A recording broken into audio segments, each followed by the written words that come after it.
students, good morning. This is Nidhi Getia. Today we will discuss about the industrial production estimation and utilization of the phytoconstituents.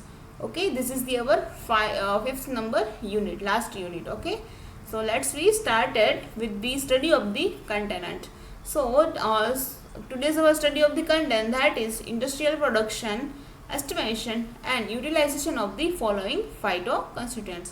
So this phytoconstituent, that is phosphorus and cyanide. Okay, these two phytoconstituent today we learn the. Okay, so now we started with the phosphorus. So phosphorus, which is also called as the cholinol, is a type of the labdanum diterpenes. Okay, labdanum diterpenes. This diterpenes is produced by the Indian collis plant, that is Plankthrastus barbatus. Okay, Plankthrastus barbatus. Other name of the Plankthrastus barbatus including with the Fensa bhedi, then Indian collis, then Makandi, then HL362 and Mao Huo Quio Rui Hua. Okay, this is the Chinese name, Mao Huo Quio Rui Hua. Okay, so now we started with their structure.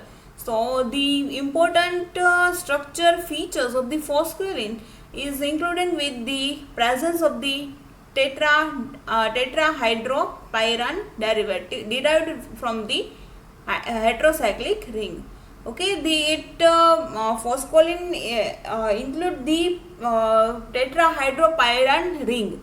Okay, that is the derivative of the tetrahydropyran or with heterocyclic ring. Okay, so phosphorus is commonly used material in laboratory research to increase the level of the cyclic AMP by stimulation of the adenylate cyclase. Okay, cyclase. So AMP stimulation the cyclic AMP and of the adenylate cyclase. Okay, then now we see the phosphorus production by leaf collis culture of the collis phosphorus. So phosphorus a diterpene derivative. Okay, we know the phosphorus is the diterpene derivative. So is produced in the tuberous root. So is produced in the tuberous root of an Indian medicinal plant, that is Collis phoscolin. Okay, Indian medicinal plant, that is Collis phoscolin.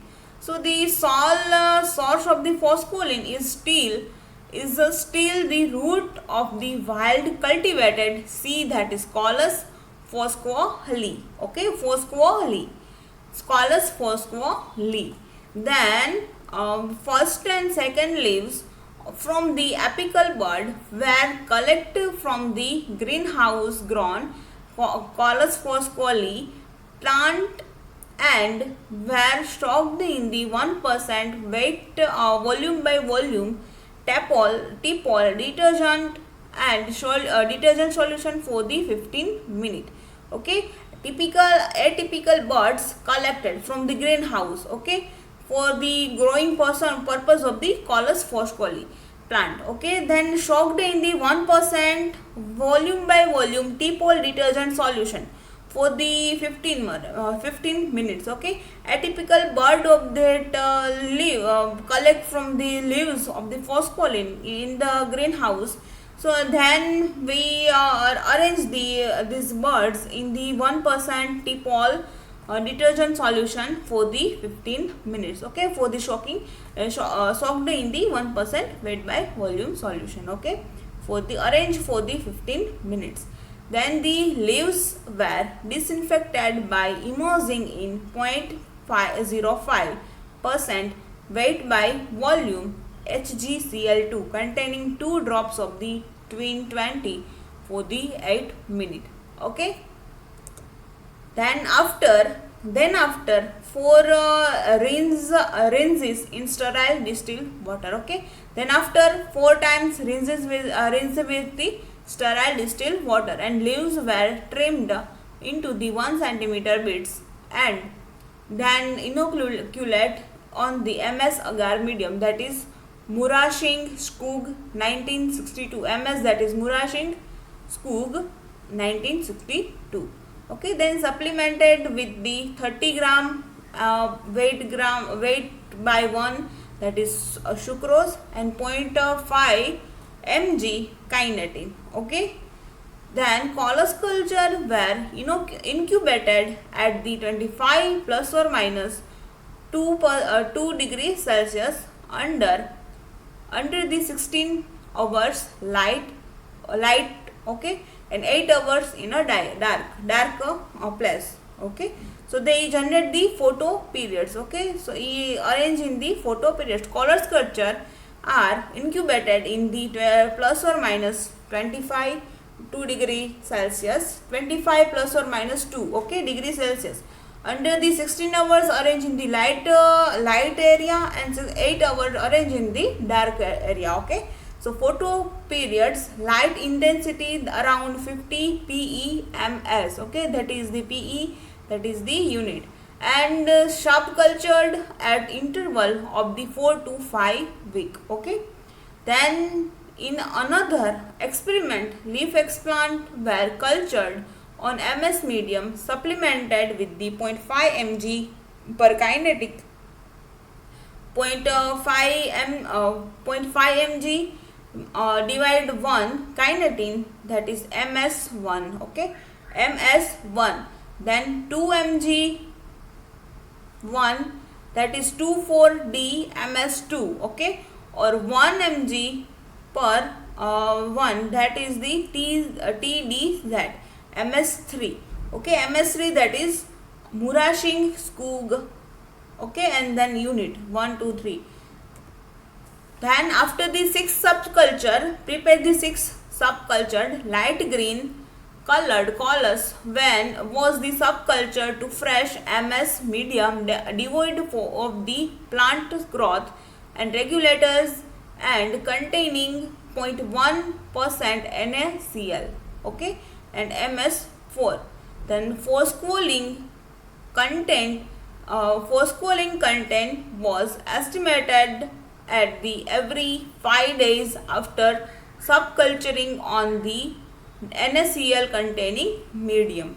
Okay, then extraction. Now we will see the extraction and HPLC method for the analysis of the phospholene.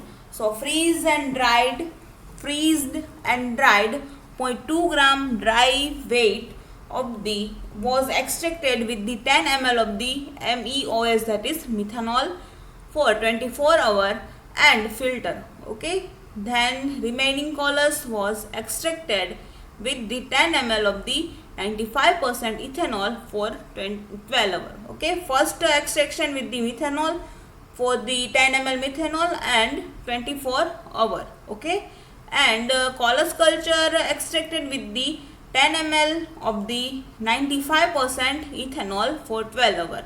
Okay, then methanol and ethanol soluble were combined and evaporated in vacuum.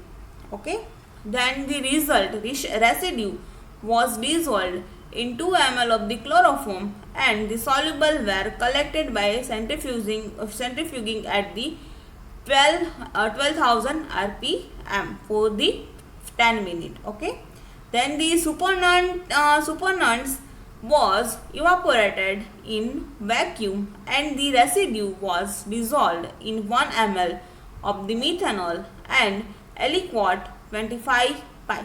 Okay, aliquot, that is 25 pi, was subjected to HPLC, that is high performance liquid chromatography.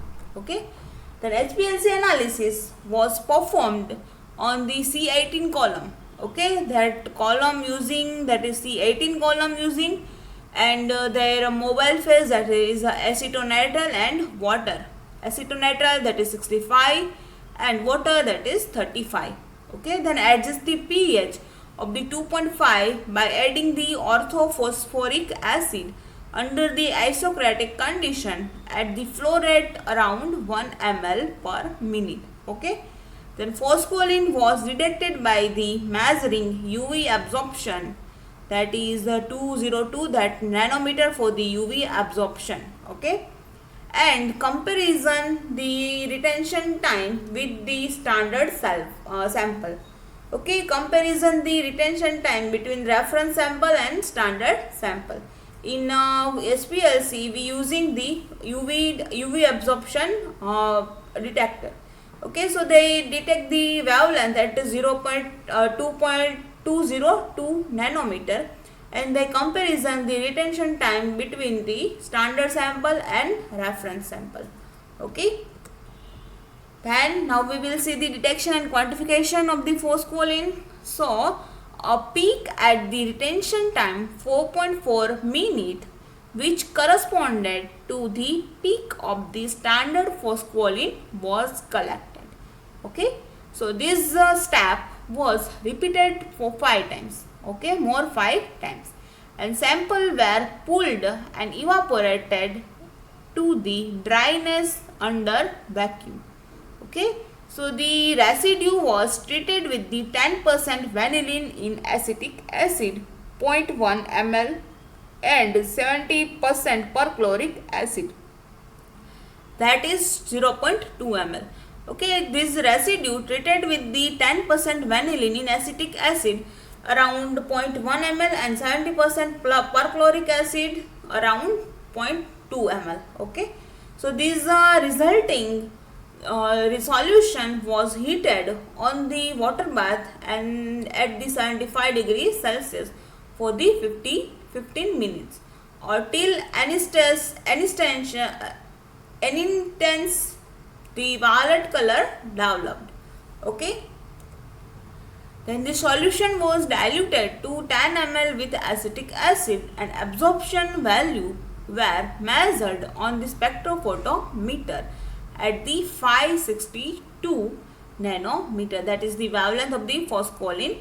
Okay, and different amount of solution we making the different amount of the solution, that is 10, 20, 30, 40, 50 up to 100 mg. Okay, and the pure phospholene was dissolved in the chloroform, 1 ml chloroform, and the vanillin assay was performed. Okay, in different concentration. The mean of the absorption value of each of the value is studied in the triplicate where plot against the amount of the phospholene to provide a calibration curve. Okay, for the mean absorption. Okay, 5 to 6 making the 5 to 6 concentration, different concentration, and we take the mean of that absorption, and after the plot the one graph triplicate and plot against the amount of the phospholene to provide the calibration curve. Okay, volume of the study and plot volume of the study and amount of the phospholene. These two we take in the one graph. Okay, triplicate plot. Then now we will see the uses of the phospholene. So it is the possesses positive ionotropic, positive chronotropic and hypotensive activity. Okay, so it possesses the positive ionotropic, positive chronotropic and hypotensive activity. Then it inhibits the thrombocytes aggregation, decreases the intraocular pressure. It is associated with the anti-inflammation properties. Okay, phospholene associated with the anti-inflammation properties. Okay, so this is the uses of the phospholene, and now we will see the second one phytoconstituent, that is cyanocide. Okay, so cyanocides are obtained from the dried leaflet of Cassia cana, or their biological name, that is Cassia accustifolia Dalil and Cassia angustifolia Wahel. Okay, these two species of the Cassia cana. Okay, and cyanocide, that is the chemical constituent of the cana. So cyanocide A, cyanocide B, cyanocide C and cyanocide D. This is the main constituent of the cana. Then there are a family, that is Leguminosae family, and this two structure of the cyanocide A and B. Now we will see the production of the sonosite. So senna leaves are powdered to 20 or 40 mesh and loaded into the vertical and continuous extractor. Okay, first we convert the senna leaves in powder form in 20 or 40 number mesh sieve. Okay, and loaded into the vertical and continuous extractor. Then acetone and ambient temperature is circulated through the material to remove the adherent impurity of the pesticide and the acetone soluble unwanted materials of the no therapeutic values. Okay, then it is then made free of the acetone and extracted with the 70% volume by volume alcohol like ethyl or methyl alcohol. Okay, then pre-adjust to pH around 3.9 with the citric acid at temperature 45 to 50 degree Celsius. Okay,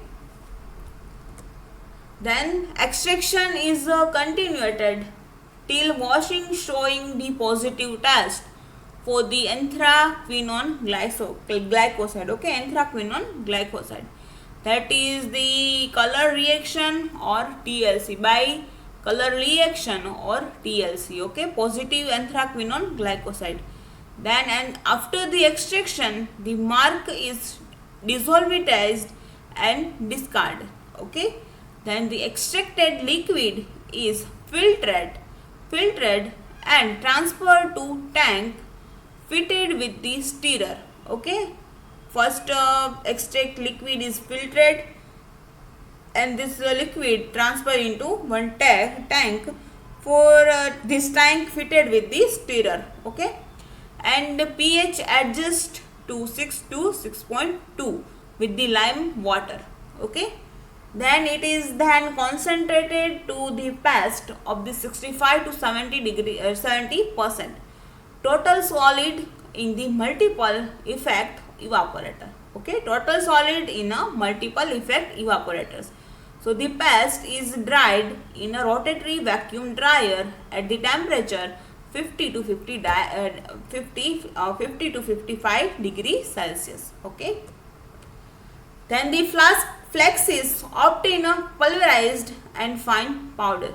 Okay, fine powder. Then it is then sifted to 80 mesh and packed preferably by vacuum sealing. Okay, this sifted into 20 to 40 mesh to 80 mesh. Okay, and then after drying they are packed in the preferably by vacuum sealing. Okay, vacuum sealing for the packaging purpose. Okay, so now we will see the second one topic, that is isolation of the calcium cyanide or isolation of the only cyanide. Okay, so the senna leaves are powdered to 40 number mesh in pulverizer and then fine powder is removed by sifting. Okay, then it is then extracted in vertical extractor, placed in the raw and using the 80 to 90% volume by volume methanol and adjust to the pH around 2.9 with any organic acid as the extraction medium. Okay, then the solvent is circulated intermittently for 6 to 8 hours at 40 to 45 degree Celsius. Okay, then the solvent is transferred to storage tank. Okay, this solvent is transferred into the storage tank. Then one more extraction is carried out as this above method and solvent is collected in the same storage tank. Okay, then it is then taken to reactor fitted with the stirrer like around 20 to 30 rpm. Okay, and through sparkle filter. Okay, this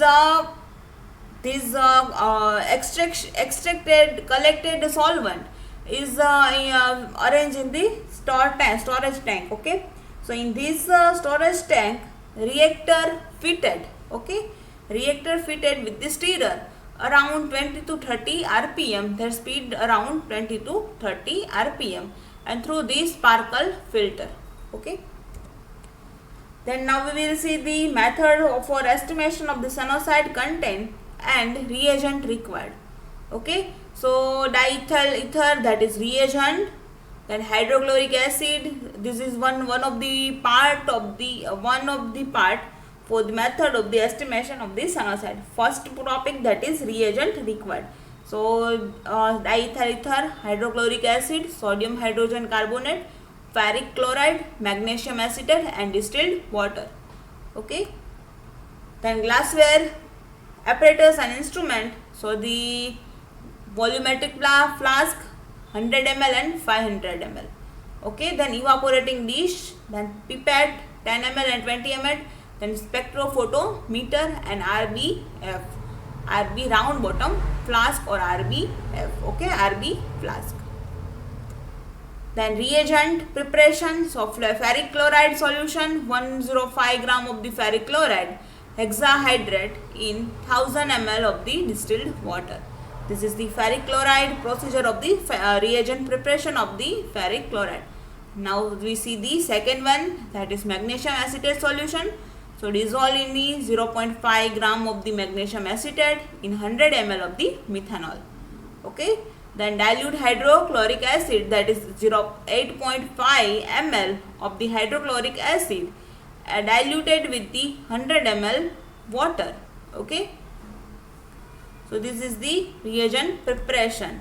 Now we will see the method. Okay.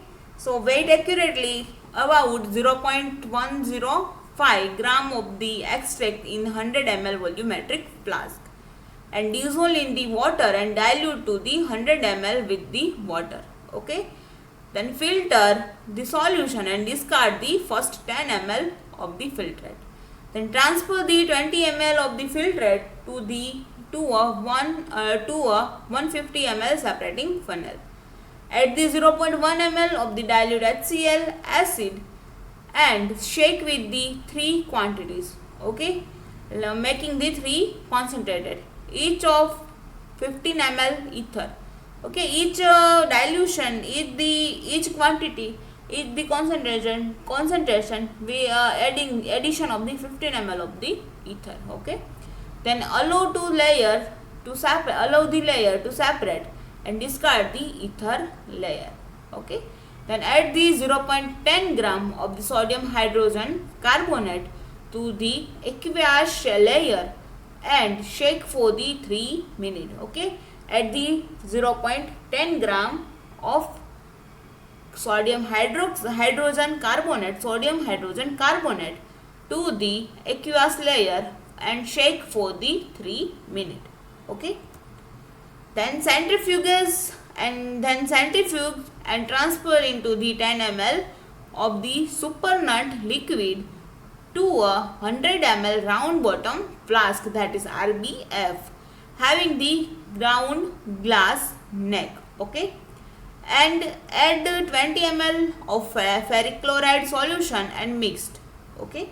Then heat for 20 minutes under the reflux condenser in the water bath, then with water level above that of the liquid in the flask. Okay. Add the 3 ml of HCl, that is hydrochloric acid, and heat for the further 30 minutes with frequent shaking and dissolving preparation at the temperature that is around 45 degree. Okay. And then cool and transfer and mixture. Okay, cool first the mixture at cooling position, then transfer into the mixture to separating funnel and shaken with 3 quantities of the each of the 25 ml of ether. Okay, making the 3 quantity of the mixture and add the 25 okay ml of the ether and making the one separate layer. Then combine all the 3 layer of the ether and wash with the 2 quantity and each of the 15 ml water. Okay. Then transfer the ether layer into the volumetric flask and dilute to the 100 ml with ether and evaporate the 10 ml carefully. 2. Dryness and dissolve the residue in 10 ml of the magnesium acetate solution. Okay. Then measure the absorbance in a spectrophotometer around 515. Okay, 500-150 nanometer using the methanol as a blank. Okay, this extract solution, this solution that is the reference solution, and one methanol for the blank solution. Okay, taking the absorbance at 515 nanometer. Okay, then calculation of that. So calculate the percentage of hydroxyanthracene glycoside calculated as the SANOSIDE B. So percentage calculation, that is absorbance into 4.167, and in below side sample taken in the gram. Okay. Then utilization, also known as the uses of the SANOSIDE. So as the used as the effective cathartic agent for the long time. Okay, SENA used as the cathartic agent for the long time, and the action of the SANOSIDE is due to the anthracene constituents which act on the large intestine. Okay, then the sugar moiety helps to transport anthracene aglycone intake to large intestine, and where aglycone is liberated by the enzyme. Then used as the laxative and purgative also, and thus highly useful in the acute constipation. Okay, so Sena are used as the remover of the, used as the anti-constipation agent. Okay, laxative and purgative for the acute constipation, highly useful in the acute constipation. Okay, these all are the uses of the SANOSIDE. So now we will end up our session. So thank you to all.